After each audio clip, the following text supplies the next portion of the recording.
slamming the Washington Post for not calling out Stacey Abrams and other Democrats for their flip-flop on voter identification laws. Abrams, at one point, even referring to voter ID laws as Jim Crow 2.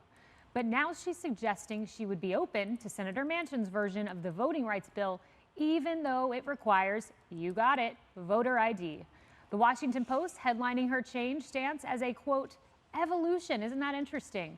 Well, why don't you judge for yourself? Here's Stacey Abrams in her own words then and now. Voters without a driver's license or state ID must surrender their personal information and risk identity theft just to receive an absentee ballot. And then there are the 200,000 Georgia voters who don't have either ID and the putative free ID that is not free when you factor in the cost of transportation and the cost of underlying documents. No one has ever objected to having to prove who you are to vote. It's been part of our nation's history since the inception of voting.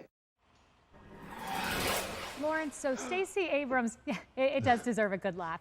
Stacey Abrams, along with Joe Biden, have moved from Jim Crow to okay by me.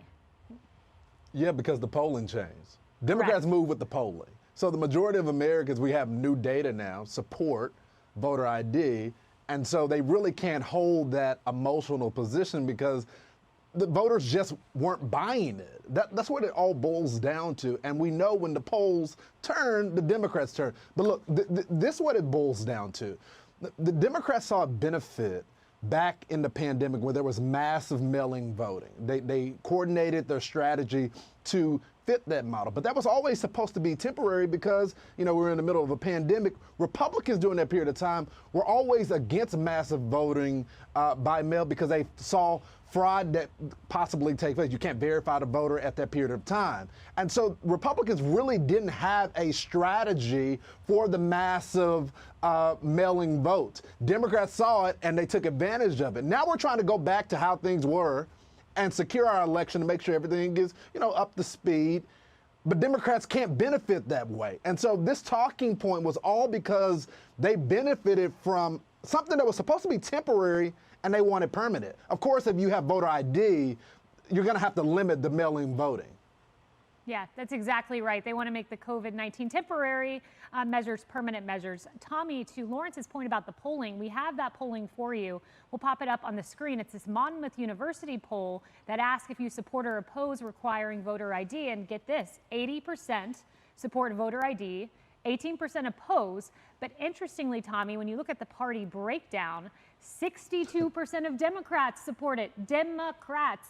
91% of Republicans and 87% of independents. So Stacey Abrams, Raphael Warnock, Joe Biden, they didn't really have a choice here. You know, this really is encouraging on two fronts. First of all, I am glad that the Democrats are coming around to voter ID. I'm sure it's because of the polling.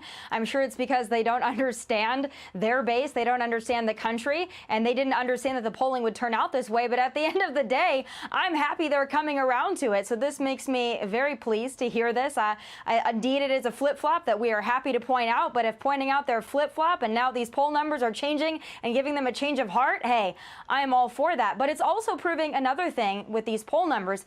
It's proving that the Democrats race baiting, calling voter ID and other measures designed to safeguard our elections and our election integrity, calling that Jim Crow, calling that racist, it's showing that that race baiting, it's not working even on Democrat voters anymore. So if I were Democrats, I would be really terrified of this coming up to the midterms and in 2024, because if they don't have COVID to fall back on and they don't have race baiting to fall back on, how the heck are they going to win elections anymore? Plus, if you take away their mass mail-in voting, as Lawrence had correctly talked about, they're in for a tough time come Election Day. Oh, yes, and they don't have substance to fall back on either. But Harris, the Washington Post, the media doesn't get a free pass here. Washington Post describing this as an evolution, a softening. Of course. Amazing, right? It's an evolution for Democrats. It's a fact check for Republicans. They needed a new word because reimagine was getting old. Yeah. Redefining getting old, right? Yes. I mean, so they needed something that didn't start with an R. That's what I'm guessing.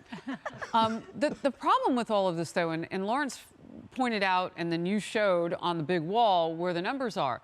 But voter ID has never been not popular. It's just that we're polling for it more now, and we're finding out now how many Democrats and Republicans are really for it and independents. But it was never a situation where people rioting in the streets over, you know, whether or not you're going to have voter ID. The politicians on the left read this wrong. And then they pushed against it wrong. They were going to boycott places that did this, and that punished the very voting base that they compartmentalized called people of color, right? Those minorities. It hurt them down in places like Atlanta where they were going to boycott. And then the MLB game, the All-Star game, goes to where? A place that had tighter voting restrictions in Colorado. I mean, they just misread the landscape. They should have been polling ahead of all of this. Right. And as Nate Cohn points out, he's a New York Times reporter on Georgia, they were ranked as the 49th toughest state to vote. That has been altered to the 25th toughest state, meaning they are in the median. So Georgia lost out on a whole lot for no reason. But that doesn't fit the Democrat narrative. And to your point, of course the media is going to cover for Stacey Abrams, right? Of course. They're going to cover for her, frankly, toxic hypocrisy with that slinging around Jim Crow and the race baiting. They're going to cover for her flip-flopping because it serves Democrat interests. And interestingly, to flesh that out for a second, I just think that the media will absolutely enable anything, as misleading as it is, that furthers their Democrat interests, as wishy-washy as it may be in reflecting polls and really the tenor of the American people. But to that point and that distinction, a coalition of Black community leaders and business owners, they called out Stacey Abrams last month for promoting misinformation about Georgia's election law that led to the boycotts of the state that Harris just mentioned. And Stacey Abrams doesn't speak for the Black community. She speaks for the white liberals who bankroll her political ambitions, was the quote. Stacey Abrams doesn't actually care about making it easier for Black people to vote. She only cares about making it easier for Democrats to vote. And that is what we are seeing reinforced by the liberal media. Yeah. And now she's backtracking on that. Yep. Exactly, exactly. And Stacey Abrams, she also doesn't care about facts, apparently. We saw that when she was deriding the Georgia voting law and was wrong on the facts.